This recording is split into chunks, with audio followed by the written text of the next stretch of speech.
আসসালামু আলাইকুম রহমতুল্লাহি ওয়া বারাকাতুহু।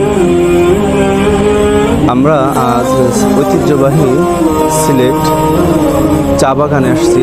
আমাদের আজকে শিক্ষা সফর, যে আসলে বাংলাদেশের অন্যতম একটি শিল্প, সেটা হচ্ছে চা। এই চা কীভাবে তৈরি হয়, চায়ের গাছগুলো কেমন, এই যে গাছগুলো আপনাদের আমি দেখাচ্ছি। যারা আমরা আসি নাই, হয়তো আমরা এটা অনুধাবন করতে পারবো না।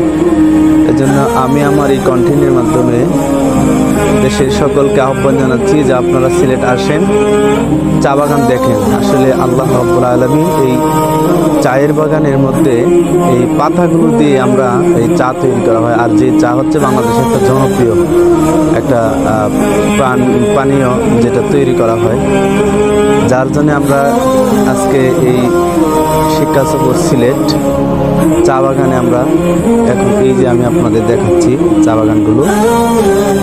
দেখেন কত কি গাছগুলো, এই গাছগুলো এই যে এই পাতাগুলো দিয়ে চা তৈরি করা হয়।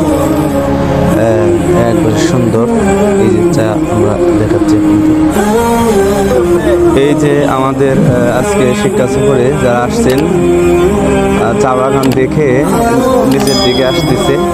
এই যে আমাদের হাফিজ মামা, মাশাআল্লাহ, উনি চা বাগান ঘুরে ঘুরে দেখলেন এবং আমাদের সাথে খুব আন্তরিকতার সাথে সময় কাটাচ্ছেন, মাশাআল্লাহ। এই যে আমরা দেখতে পাচ্ছি আমাদের সম্মানিত পরিচালক স্যার, যার নেতৃত্বে আজকে আমরা এই ঐতিহ্যবাহী সিলেটের শিক্ষা সফরে আসছি। উনি হচ্ছেন আব্দুল মান্নান স্যার। স্যার অনেক সুন্দর করে দেখে আসলেন, যে অনেক সুন্দর, যে এই যে যারা আরো অনেকে আছে যে আমরা দেখতে পাচ্ছি, আমাদের আব্দুল হালিম স্যার, সবাই চা বাগান ঘুরে দেখে আসলেন। আপনারা কি চা খেয়ে আসছেন নাকি চা বাগান দেখে আসলেন? এই যে আমাদের আব্দুল রাজ্জাক স্যার, এই স্যারকে ধরেন, উপভোগ করলাম। আবার চা বাগানের মনোরম দৃশ্য আমরা সকলে মিলে উপভোগ করলাম। আলহামদুলিল্লাহ, আলহামদুলিল্লাহ। এই যে আমাদের সবাই খুব আনন্দের সাথে, আসলে সিলেটের যেহেতু ঐতিহ্যবাহী একটা সম্পদ, সেটা হচ্ছে চা বাগান। সিলেট যে আসবে, যে সে যদি চা বাগান না দেখে চলে যায় তাহলে অনেক মিস করবে।